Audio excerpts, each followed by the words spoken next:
ازيكم يا حبايب قلبي، عاملين ايه؟ يا رب تكونوا بخير. النهارده زي ما انتم شايفين بنعمل ايه، عملنا اكله شعبيه مفيش حد طبعا ما بيحبهاش. الكشري المصري ما بيختلفش على اتنين طبعا.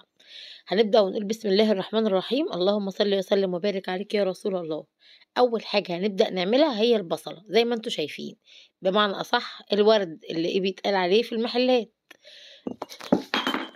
يلا الحمد لله وقدر الله ما شاء فعل، المج وقع مني الحمد لله.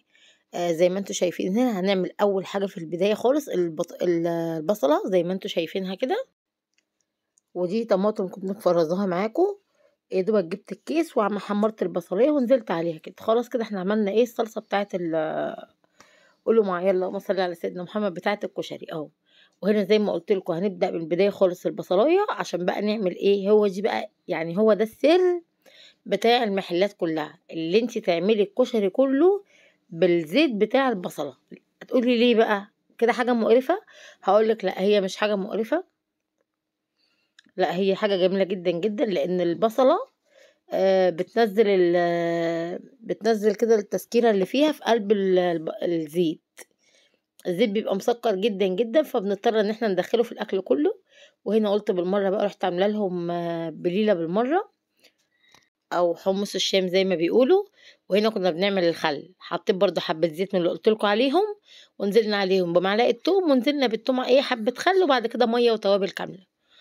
هنحط برضو سر كمان بيتحط لازم تحطيه، نص مكعب مرق، ده بيخلي الخل طعمه حاجة تانية خالص.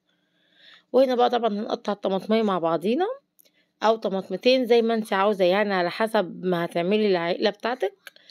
وهنحط بقى ايه، هنا انا عايزه اعملها شطه على البارد. يعني ايه شطه على البارد؟ في شطه عاديه وفي شطه زيت. هو ده الفرق. ايه الفرق بين ده وبين ده؟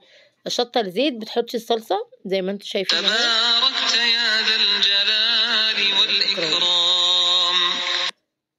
بس يا حبايبي زي ما انتم شايفين كده انا عاملاها على البارد. عايزاها بقى انا اللي هي شطه زيت، اللي بتحطي الطاسه دي زي ما هي على النار، واول ما تتقدح كده وتبقى والزيت يبقلل فيها كده باللق باللق كده، تروحي ايه نازله عليها بالطماطم. هي دي تبقى شطه زيت حاميه قوي، بس انا مش بحبها حاميه قوي، بحبها عاديه. بس هنبدا نغرف بقى. وهنا الشاطره معايا اللي هي ست بيت بجد شاطره ومفيش كلام الا هتقولي ان الكشري ده ناقصه حاجه وحاجه مهمه قوي. وعلى فكره انا كنت قصداها محطتهاش، عشان اعرف حبايب قلبي هياخدوا بالهم ولا لا. تبقى بنوته شاطره جدا جدا او ست بيت شاطره اللي هتقولي ايه اللي ناقص طبعا في الكشري. و... ولو كده بمشيئة الرحمن هرفع التعليق بتاعها او التعليق مثبت. بس يا حبايبي، واهم حاجه زي ما انتم شايفين تشكلوه طبعا. هنا بوريكم الورد او اللي هي البصل يعني. اهم حاجه الشكل فوق كل شيء، لان العين بتاكل قبل البق زي ما انتم عارفين. بس كده يا حبايب قلبي، كان أكلة جميلة جدا جدا، وكان فيديو جميل جدا. يا رب يعجبكم، يا رب أكون عند حسن ظنكم. اللي وصل معانا لحد هنا ما ينساش اللايك والشير فضلا وليس أمرا، واللي ما اشتركش يا ريت يشترك عشان يوصلوا كل جديد معانا. وزي ما قلت لكم معلش، وهنا زي ما انتم شايفين ابو نص لسان انسجم مع اللعبه بتاعته شويه، فبيقول لي بصي يا ماما بصي، بس بطريقته يعني هو انسجم باللعبه جامد يعني. بس يا حبايب قلبي، اتمنى يا رب ان يكون الفيديو يكون عجبكم. متنسوش اللايك والشير فضلا وليس امرا، واللي ما اشتركش زي ما قلت لكم يشترك عشان يوصلوا كل جديد معانا. والفيديو كامل ان شاء الله هيكون ده على ده او ده. وبس كده، واشوفكم على خير ان شاء الله في فيديو جديد. اتفضلوا معانا. ام ادم كانت داخله معاكم ومش تدوق.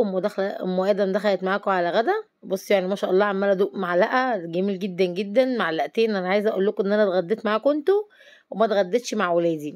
طعمه ما شاء الله كان مسكر جدا. وزي ما بقول لكم هي دي السر بتاع المحلات، ان هم بيعملوا البصله الاول وبعد كده بياخدوا بقى الزيت بتاع البصله بيعملوا بيها بقيه الاكل كله، يعني منها سلق المكرونه ومنها الرز ومنها الصلصه كل حاجه.